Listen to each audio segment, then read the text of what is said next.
Che, ¿nos hacemos un matecito? Tengo una historia. Bienvenidos a Ruido de Mate, un podcast de historias reales que sorprenden, incomodan o dejan ese silencio que solo se llena con un buen... A ver qué historia tenemos hoy. Mate amargo. Historias difíciles de tragar.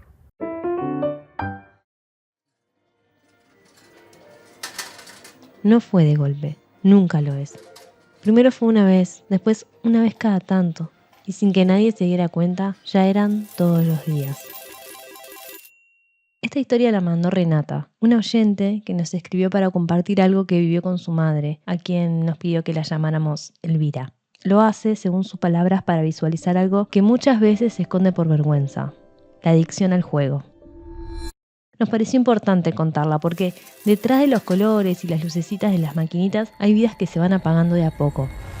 Dice que le costó mucho sentarse a escribir esta historia, pero que si sirve para que alguien más se dé cuenta a tiempo, entonces vale la pena. Esta es la historia de su madre. Elvira siempre fue una señora tranquila, de esas que no llaman la atención, que hacen las cosas como se espera, sin grandes escándalos ni cambios bruscos.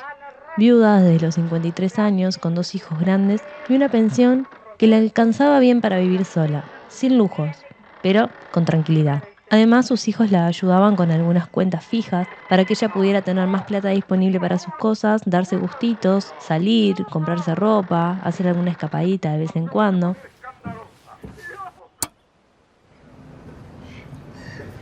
Vivía en Maldonado y una vez al mes venía a Montevideo, al médico, a hacerse algún estudio, a visitar a su hija o simplemente a pasear por el centro, porque una de sus actividades favoritas era caminar por 18, tomarse un cafecito en algún bar de los de antes y mirar vidrieras.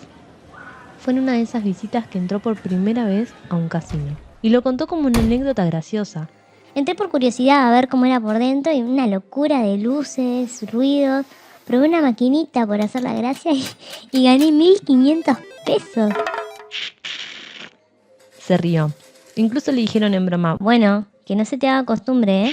y ella también se rió, con esa risa suave que tenía. Pero volvió. La segunda vez, según contó, fue porque tenía que hacer tiempo para un estudio y el casino quedaba cerca. La tercera vez, ya ni la contó.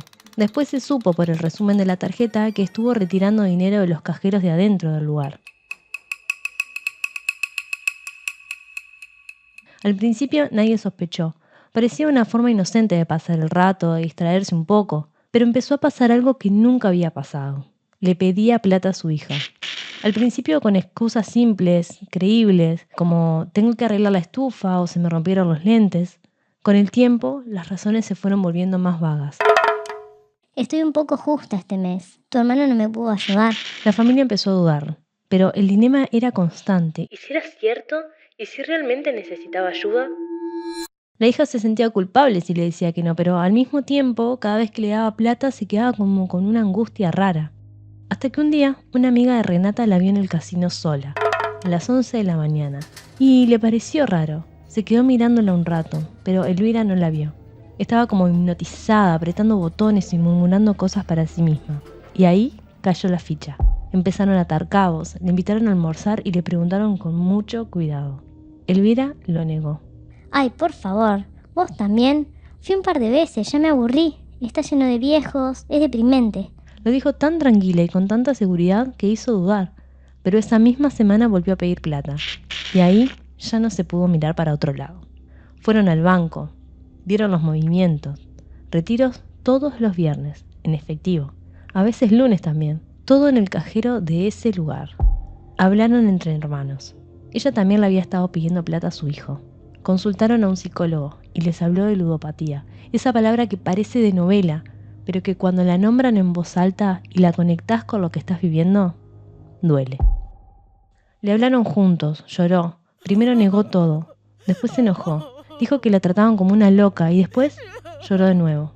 No sé qué me pasó. Al principio era divertido, después no podía parar, me sentía viva ahí adentro. Fueron con ella a pedir que le impidieran la entrada. Se puede hacer, se llama autoexclusión. Firmás un papel, mostrás la cédula, llevas unas fotos y si intentás entrar, no te dejan. Dijo que quería hacerlo, pero nunca firmó. Siempre lo pateaba, hasta que un día simplemente no volvió. Y no porque se curara, sino porque la echaron. La seguridad del casino la tenía identificada por cámaras. La encontraron intentando entrar con una peluca. Y ese fue como el cachetazo final, la vergüenza que la quebró. Estuvo 2 días sin hablar. Después pidió ayuda. Llamó al psicólogo, dejó la tarjeta en casa. Por un tiempo no volvió a salir sola, pero con los meses encontró la forma de volver a jugar. No siempre en el mismo lugar, a veces en otros casinos. Lo disimula, a veces lo niega y otras lo admite, pero a medias. Hoy en día las cosas son una montaña rusa. Hay días en los que parece estar más lúcida, más conectada con otras rutinas y otros en los que vuelve a desaparecer por horas, en silencio. Algunos viernes los pasa tranquila en su casa, otros vuelve con los ojos apagados. Nada lineal, la lucha sigue día a día. Elvira sabe que tiene una adicción, pero sigue yendo al casino cada vez que puede. Su familia intenta acompañarla, estar atenta, evitar que caiga cada vez más hondo. Pero es difícil. Se turnan para verla, para estar pendientes, viven en alerta constante. Esta historia no tiene grandes giros ni finales de película, pero es real. La hija que nos las mandó todavía la acompaña. A veces se siente frustrada, otras resignada, pero sobre todo cansada. Dice que sigue abrazándola, aunque no sepa siempre cómo hacerlo, porque sigue siendo su madre y aunque no sea fácil, va a seguir cuidándola. Si alguien escucha esto y se reconoce, aunque sea un poco, o reconoce a alguien, capaz sirve para algo. Capaz es una forma de decir, no estás solo, no sos el único. Y pedir ayuda no te hace débil, te hace empezar de nuevo. Porque no siempre hace falta perderlo todo para darse cuenta. A veces con perderse un poco ya alcanza para entender que hay que volver.